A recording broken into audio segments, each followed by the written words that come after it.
तो वेलकम है गाइस, नमस्कार है। देखिए चौकीदार की वैकेंसी आ चुकी है झारखंड में और यह साहेबगंज जिला की ओर से है। ठीक है, तो उपायुक्त सह जिला दंडाधिकारी कार्यालय साहेबगंज। अब आइए देखते हैं। तो साहेबगंज में भर्ती है चौकीदार की जी, और इस पोस्ट के लिए लोग बहुत बेसब्री से इंतजार कर रहे रहते हैं ना। देखिए पोस्ट तो बहुत छोटी सी है, लेकिन इसमें जो है ना बहुत चलता है। क्या चलता है अब आप समझ गए होंगे। चलिए जो भी चलता है, आइए बात करते हैं चौकीदार की वैकेंसी के बारे में। तो देखिए आवेदन की संख्या है 2/1/2023, यानी कि 2 जनवरी 2023 से लेकर के आपका 1/2/2023 से दिनांक 4 बजे तक प्राप्त किया जाएगा। ठीक है, सॉरी 2 जनवरी 2023 से लेकर के 1 फरवरी 2023 के बीच में आप यहाँ पे आवेदन कर सकते हैं। कब तक? 2 जनवरी से लेकर के 1 फरवरी तक। 2 जनवरी से 1 फरवरी तक। 1 फरवरी लास्ट डेट है, इसको याद रखिएगा। ठीक है, अब आइए देखते हैं। तो चौकीदार की वैकेंसी है जी, और क्वालिफिकेशन क्या रखा गया है। तो टोटल देखिए पोस्ट जो है यहाँ पे 315 पोस्ट हैं। कितने पोस्ट हैं? 315। जनरल के लिए 165, अनुसूचित जनजाति के लिए 143, अनुसूचित जाति के लिए एक भी नहीं है, अत्यंत पिछड़ा वर्ग के लिए 7 पोस्ट है।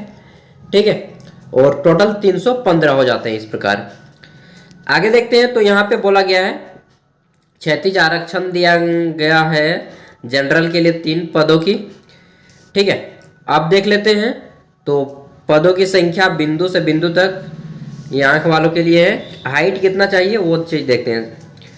तो देखिए उम्र सीमा जो रखी गई है एज, इसके लिए आपकी उम्र होनी चाहिए, शैक्षणिक योग्यता, सारा कुछ बात करते हैं। सबसे पहले पॉइंट नंबर 1 देखते हैं। पॉइंट नंबर 2 कोटिवार रिक्त पद, 3 नंबर आरक्षण है, 4 नंबर क्षैतिज है, 5 नंबर यहाँ पे शैक्षणिक योग्यता। तो इस पोस्ट को अप्लाई करने के लिए आप कितने पास होने चाहिए? 10वीं पास। शैक्षणिक योग्यता, न्यूनतम शैक्षणिक योग्यता राज्य के शिक्षण संस्थान से 10वीं कक्षा उत्तीर्ण हो। कितना पास? 10th पास। मैट्रिक पास अगर हैं आप तो यहाँ पे अप्लाई कर सकते हैं।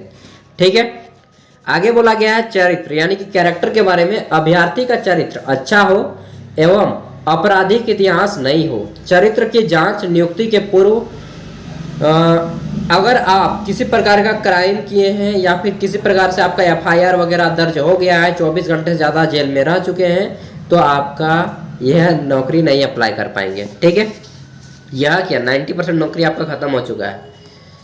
उम्र सीमा की बात करें तो आपकी उम्र सीमा कम से कम 18 वर्ष होनी चाहिए। कम से कम 18 वर्ष का होना चाहिए या होनी चाहिए, जो भी है, लेडीज और बॉयज दोनों के लिए होगा। ठीक है, अधिकतम उम्र सीमा की बात करें तो जनरल में 35 साल है, पिछड़ा वर्ग, अत्यंत पिछड़ा वर्ग के लिए 37 साल, महिला के लिए 38 साल और अनुसूचित जाति और जनजाति के लिए 40 साल। मतलब कि बूढ़ों को यहाँ पे वैकेंसी लिया जा रहा है। मुझे कहते हुए भी शर्म आ रहा है, लेकिन इतना एज नहीं रखना चाहिए फोर्स में। अब क्या बूढ़ा आदमी को लीजिएगा? 40 साल में आदमी अधेड़ उम्र का हो जाता है यार। मालूम नहीं कैसी गवर्नमेंट है, और बोलिएगा कि आरक्षण दीजिए यार। क्या 28 साल मेरे अकॉर्डिंग होना चाहिए सही में दोस्त, 28 से मैक्सिमम फोर्स में। बाकी आपकी जो भी मर्जी है वो अलग की बात, हम बताइएगा। मेरे अकॉर्डिंग 28 साल होना चाहिए, लेकिन यहाँ पे 40 साल तक लिया जा रहा है यार। चलिए आगे बात कर लेते हैं। तो यहाँ पे बोला गया है कि नियुक्ति की प्रक्रिया किस प्रकार होगी। तो जिला स्तरीय होगा नियुक्ति। पहला होगा लिखित परीक्षा। सर्वप्रथम अभ्यर्थी की लिखित परीक्षा 50 अंकों की ली जाएगी। कितना अंक? 50 मार्क्स का एग्जाम होगा। लिखित परीक्षा में जिला से संबंधित सामान्य ज्ञान एवं स्थानीय भाषा से संबंधित प्रश्न पूछे जाएंगे। लिखित परीक्षा में न्यूनतम 30% अंक प्राप्त करना अनिवार्य होगा। ठीक है, यानी कि 15 क्वेश्चन आपको सही करना ही है, और 1/3 संख्या में तैयारी की जाएगी। ठीक है, उम्मीदवार की सूची 1-3 से की जाएगी। जितने वैकेंसी है उसका 3 गुना लिया जाएगा अगले तैयार के लिए। और इसमें बोला गया है कि लिखित परीक्षा के पाठ्यक्रम का ज्ञान, स्थानीय भाषा, आपके जो जिला है, जिला से संबंधित क्वेश्चन पूछे जाएंगे। फिर बोला गया है कि 50 ऑब्जेक्टिव क्वेश्चन होंगे, जिसके लिए 1.5 घंटा समय दिया जाएगा। कितना समय दिया जाएगा? 1.5 घंटा। गलत उत्तर के लिए कोई अंक कटौती नहीं होगी, कोई नेगेटिव मार्किंग नहीं है। मतलब कि यहाँ पे जो है जिस एग्जाम में नेगेटिव मार्किंग नहीं है ना, सच बता रहा हूँ, वह एग्जाम नहीं है आज के डेट में कहलाने लायक। तो मैं इस वैकेंसी की निंदा कर रहा हूँ यार। नेगेटिव मार्किंग होना चाहिए दोस्त। क्योंकि उससे पता चलता है कि आदमी की क्या औकात है पढ़ने की। सही बता रहा हूँ। शारीरिक माप, देखिए शारीरिक माप क्या होना चाहिए, अभ्यर्थी का न्यूनतम शारीरिक माप ये होना चाहिए। जनरल के लिए 160 सेंटीमीटर, ये चीज सही है जी, झारखंड में कम हाइट वाले लोग हैं। तो अगर आप जनरल कैटेगरी के हैं, सामान्य उम्मीदवार 160 सेंटीमीटर मतलब कि 5 फुट 3 इंच मान लीजिए। ओबीसी और पिछड़ा वर्ग, अगर आप ओबीसी हैं, ठीक है, पिछड़ा वर्ग, अत्यंत पिछड़ा वर्ग, इनके लिए भी 160 सेंटीमीटर। अगर आप अनुसूचित जनजाति या अनुसूचित जाति हैं तो 155 सेंटीमीटर। और महिला, आप किसी भी श्रेणी से हो, महिला, जनरल, ओबीसी, किसी भी श्रेणी से हो, एसटी एससी, इन सभी के लिए 148 सेंटीमीटर रखा गया है। ठीक है, आगे बात करें तो शारीरिक जांच, लिखित परीक्षा में उत्तीर्ण, जो कैंडिडेट केवल लिखित परीक्षा में उत्तीर्ण होगा उनके लिए शारीरिक माप में अंकित न्यूनतम शारीरिक मापधारी अभ्यर्थी शारीरिक जांच में भाग ले सकेंगे। सभी अभ्यर्थी एक मील दौड़ में भाग लेंगे, मतलब कि 1600 मीटर की दौड़ होगी। ठीक है, अब आइए देख लेते हैं तो दौड़ किस प्रकार होगा आपका।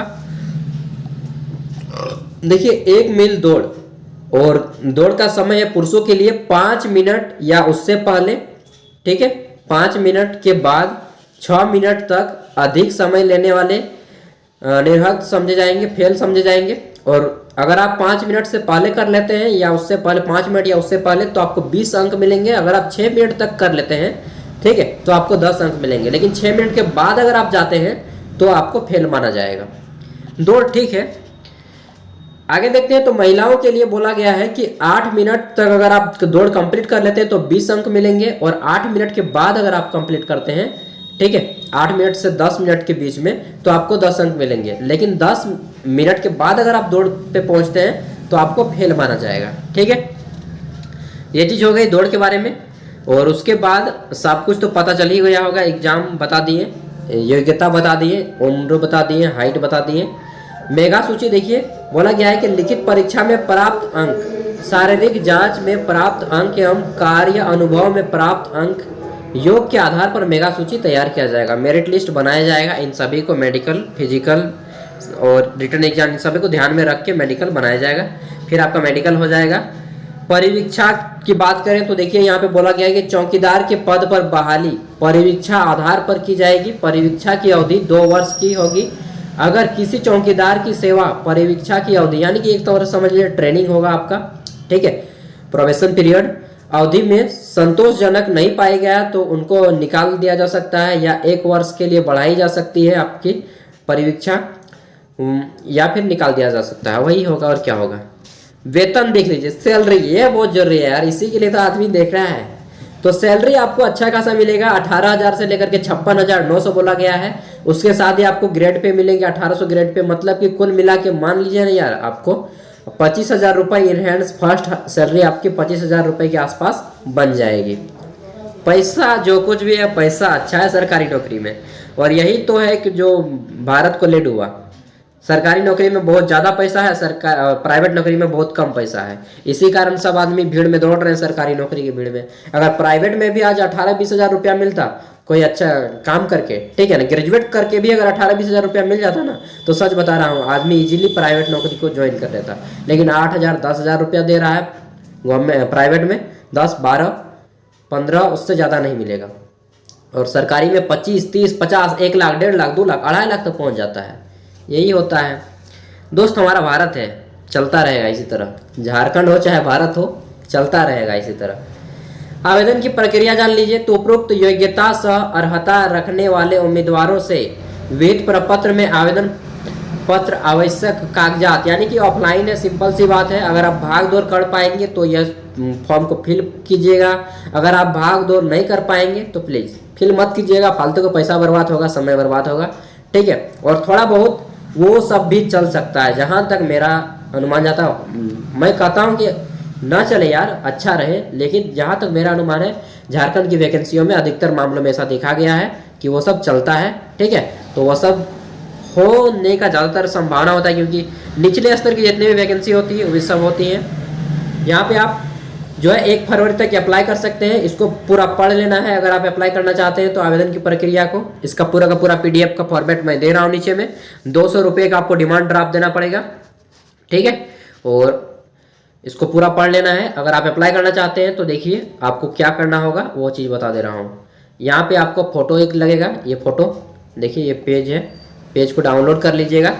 साइबर कैफे जाके फ़ोटो, यहाँ पे गृह जिला का नाम, अंचल का नाम, अपना सब कुछ फिल कर लीजिएगा, ठीक है, बिट संख्या वगैरह सब कुछ फिल करने के बाद इसको बाय पोस्ट वहाँ पे जहाँ पे बोला गया है अपने डिस्ट्रिक्ट में अप्लाई कर दीजिएगा, ठीक है। और यहाँ पे किस गांव में कितने वैकेंसी हैं वो चीज़ आप पढ़ सकते हैं। जैसे कि अंचल का नाम इधर दिया गया है, अंचल का नाम, फिर थाना का नाम और रिक्त बीट की संख्या, आप किस बीट में भरना चाहते हैं वो भी यहाँ पे पढ़ लीजिएगा, ठीक है, सारा कुछ पढ़ लीजिएगा। तो ये टोटल 18 पेज का PDF है, मैं वीडियो के डिस्क्रिप्शन में दे दे रहा हूँ, वहाँ से इजीली पढ़ लेना है। और भाग दौड़ कर पाएंगे तो प्लीज़ भरिए, और अगर आप भाग दौड़ नहीं कर पाएंगे और ईमानदार हैं तो ऐसा नौकरी आप लोगों के लिए नहीं है। सच बता रहा हूँ, झूठ नहीं बोलूँगा भाई, ठीक है ना। जो भी चीज़ है खुल के बोल देना चाहिए भाई आगे ही। तो चलिए फिर मिलते हैं अगले वीडियो के साथ, तब तक के लिए बाय। इसी तरह के मैं आपको नोटिफिकेशन देता रहूँगा, तब तक पढ़ाई कीजिए, मस्ती से रहिए, और कोई ना कोई काम कीजिए यार, रोजगार पकड़ लीजिए। चाहे प्राइवेट में 10,000 मिलता है यार, लेकिन ईमानदार से काम कीजिएगा ना तो ऊपर वाला जो है ना वो भी देख रहा है, आपको अच्छा ही होगा आपके साथ। Thank you, all the best. फिलहाल मैं भी अभी प्राइवेट में हूँ।